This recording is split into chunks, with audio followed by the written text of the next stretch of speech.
Viewers নমস্কার, আমি doctor Jayanta বাইন, plastic এবং কসমেটিক সার্জন। আমরা এই ভাইয়ের 6 মাস আগে হেয়ার ট্রান্সপ্লান্ট করেছিলাম, তো উনি আজকে দেখাতে এসছেন। আপনাদেরকে একটু দেখিয়ে দিই ওনার কেমন রেজাল্ট হয়েছে এবং তারপরে একটা দুটো প্রশ্ন ওনার সঙ্গে আমরা আলোচনা করে নেব। তো আমরা দেখতে পাচ্ছি এই ভাইয়ের হেয়ার ট্রান্সপ্লান্ট আমরা করেছিলাম 6 মাস আগে। চুলগুলো যথেষ্ট বড় হয়েছে। এখন আমি চুলের মধ্যে হাত দিলে একটা দুটো স্ট্রিংয়ের মতো লাগছে, তার মানে এখনও কিছু কিছু চুল ভেতর থেকে গ্রো করছে। ওনার কিন্তু গ্রেড 7-এর কাছাকাছি বার্নেস ছিল, এত দূর অবধি ছিল।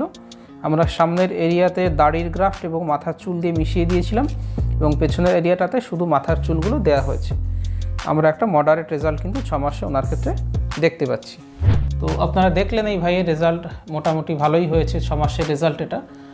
ফাইনাল রেজাল্ট আসতে আরও কিছু হেয়ারস ডেফিনেটলি গ্রো করবে, বা যেগুলো গ্রো করছে সেগুলো আমরা ফিল করতে পারলাম। সেগুলো মোটামুটি 8 থেকে 10 মাস লেগে যায়। 10 মাস পরে যে রেজাল্টটা আসছে সেটাকে আমরা ফাইনাল রেজাল্ট বলে ধরে নিতে পারি। তো আমি ভাইকে একটা দুটো প্রশ্ন করব। সেটা হচ্ছে, প্রথমেই আমাদের মনে একটা ভয় থাকে যে সার্জারির দিনে বোধহয় খুব ব্যথা হবে। তো আমরা লোকাল অ্যানাস্থেসিয়া দিয়ে করি, ছোট্ট ছোট্ট ইঞ্জেকশনস দিয়ে অবশ করে দেওয়া হয়। সেটা 6 থেকে 8 ঘন্টা মতো থাকে। তো এই ভাইকে জিজ্ঞেস করি, ভাই আপনাকে আমরা যখন লোকাল অ্যানাস্থেসিয়ার ইঞ্জেকশন দিচ্ছিলাম খুব কি ব্যথা হচ্ছিল না সহ্য করতে পেরেছেন? না, সহ্য করার মতোই ছিল। সহ্য করার মতো, পিঁপড়ে কাটার মতো ছিল অল্প। আচ্ছা, আমরা তো আপনার দাড়ি থেকেও নিয়েছি, তো সেখানেও ব্যথা হয়নি? না। আর বাকি একবার অ্যানাস্থেসিয়া দেওয়ার পরে নেক্সট 5-6 ঘন্টা কোনো পেন হয়নি? না। তো বাড়িতে ফিরে গিয়ে, সেদিন তো বিকেল আমরা ছেড়ে দিয়েছিলাম সন্ধ্যের দিকে, বাড়িতে গিয়ে কোনো পেইন বা অসুবিধে? না, বাড়ি গিয়ে অসুবিধা হয়নি। আমি উপর হয়ে শুয়েছিলাম রাত্রিরে। হ্যাঁ, অসুবিধা হয়নি। অসুবিধা কিছু হয়নি? পরের দিন কোনো ব্যথাটা হয় না? তো আপনি তো নিজে একজন প্রফেশনাল বা চাকরি করেন, ইঞ্জিনিয়ার। অফিসে কদিন পর থেকে জয়েন করলেন? আমার তো ওয়ার্ক ফ্রম হোম ছিল। আচ্ছা, তো কাজ করতে অসুবিধা কিছু হয়নি? না, কোনো অসুবিধা। 2 দিন পর থেকে কাজ করেছেন না নেক্সট দিন থেকে? 2 দিন পর থেকে। তো এরকমই হয় ব্যাপারটা। কিছু কিছু পেশেন্ট আছেন 8 থেকে মানে শতকরা 8 to 10% পেশেন্ট হন যাদের একটুখানি চোখ ফুলতে পারে, মুখে কিছু সোয়েলিং হয়েছিল। নিজের থেকে সেরে গেছিল না ওষুধ দিয়েছিল? না, সেরে গেছিল। আপনার 3-4 দিন ছিল। 3-4 দিন ছিল, সরে গেছিল। এটা একটা সমস্যা কখনো কখনো হতে পারে। আর তো ওভারঅল 6 মাসে ভাই রেজাল্ট আপনার কেমন লাগছে? জিনিসটা কেমন মনে হচ্ছে? স্যাটিসফ্যাক্টরি কিনা, বা কতটা ভালো লাগছে? আপনার আগে যেমন ছিল তার থেকে কতটা চেঞ্জ বুঝছেন? আগের থেকে তো অনেকটাই ভালো হয়েছে, বেশি হয়েছে। এখন মানে মোটামুটি ঠিকঠাক থাকে, খালি লাইটের নিচে একটু গেলে পরে বোঝা যায়। ঠিক। অ্যাকচুয়ালি হেয়ার ট্রান্সপ্লান্ট আমরা এই ভাইয়ের, যারা ছবিটা দেখছেন পাশে তারা বুঝতে পারছেন, ওনার প্রায় গ্রেড 7 বার্নেস ছিল, মাথায় ছোট ছোট বেবি হেয়ার্স মাত্র ছিল।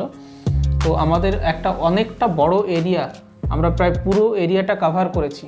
স্বাভাবিকভাবেই যে আমাদের হেয়ার ট্রান্সপ্লান্ট নিয়ে যে ডেনসিটির ব্যাপারটা থাকে, ততটা ডেনসিটি ওনার ক্ষেত্রে কিন্তু দেওয়া যায়নি, কারণ আমাদের লিমিটেড ডোনার এরিয়া ছিল, প্লাস আমরা দাড়ি থেকে নিয়েছি।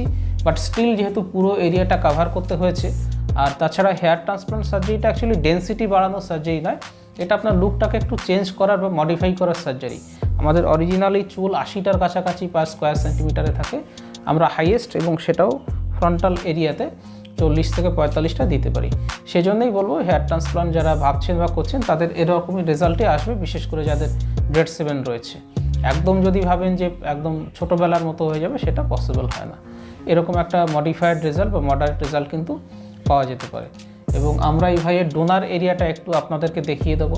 তো এটা হচ্ছে ওনার ডোনার এরিয়া। দেখুন, এখান থেকে আমরা গ্রাফটগুলো নিয়েছিলাম, কত সুন্দর ব্লেন্ড করে গেছে। উনি কিন্তু ছোট করে চুল কেটেছেন, তা সত্ত্বেও কিন্তু ততটা আলাদা করে বোঝা যাচ্ছে না যে এখান থেকে আমরা চুল নিয়েছি কিনা। যথেষ্ট সুন্দর ডোনার এরিয়াটা লাগছে। তো এই এরিয়াটা থেকে কিন্তু আমরা দাড়ি নিয়েছিলাম, এই এরিয়াটা থেকে দাড়ির গ্রাফট আমরা নিয়েছিলাম। কিন্তু আমাদের ভাই দেখুন, এখানে তো উনি বড় বড় রেখেছেন, এখান থেকেও ছোট করে রেখেছেন, কিন্তু কোথাও কোনো দাগ বা কোনো কিছু মনে হচ্ছে না। অনেক সময় আমাদের মনে হয় দাড়ির এরিয়া থেকে দাড়ি নিলে কোনো দাগ হয়ে যাবে কিনা। ওনার কোনো মার্ক বা কোনো অসুবিধে ওনার কিন্তু নেই। আপনারা দেখলেন ডোনার এরিয়া থেকে আমরা বিয়ার্ডের এরিয়াটা দেখালাম, কত সুন্দর রয়েছে। মাথার পেছন থেকে নিয়েছি, কত সুন্দর রয়েছে। এবং আমরা একটু কনজারভেটিভ ছিলাম, কারণ আমরা জানি ভাইয়ের বয়স খুব কম। যদি আরও কিছু হেয়ার লস হয় আমাদের পরবর্তীকালে 5 থেকে 6 বছর পরে যদি আবার একবার সেশন করতে হয়, আমাদেরকে সাফিসিয়েন্ট ডোনার এরিয়া রেখে আসতে হবে। সেইভাবে আমরা এই ভাইকে প্ল্যান করেছিলাম, এবং 6 মাস পরের রেজাল্টটা আপনারা দেখতে পেলেন এবং ওনার এক্সপিরিয়েন্সটাও শুনলেন। আমি রেগুলারলি বাইন ক্লিনিক কলকাতাতে হেয়ার ট্রান্সপ্লান্ট করে থাকি। হেয়ার ট্রান্সপ্লান্ট নিয়ে, হেয়ার ট্রান্সপ্লান্টের টেকনিক, FUT, FUE, কীভাবে গ্রাফট রিজার্ভেশন করা হয়, কেন মাইক্রোস্কোপ করা হয়, পেশেন্টদের এক্সপিরিয়েন্স রেজাল্ট অনেক ভিডিও রয়েছে, সেগুলো দেখবেন, কিভাবে মেনটেন করবেন, বিভিন্ন বিষয়ে আলোচনা করেছি। আর হচ্ছে কোনো প্রশ্ন থাকলে এই ইউটিউব কমেন্ট বক্সে এসে কমেন্ট করতে পারেন, আমি প্রতিটা কমেন্টের উত্তর দিয়ে দিই।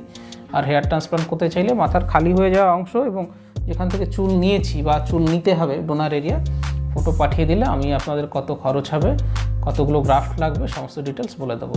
ভিডিওটা ভালো লাগলে লাইক করবেন, শেয়ার করবেন, চ্যানেলটাকে সাবস্ক্রাইব করবেন। ভিডিওটা দেখার জন্য ধন্যবাদ, নমস্কার। আপনাকেও ধন্যবাদ।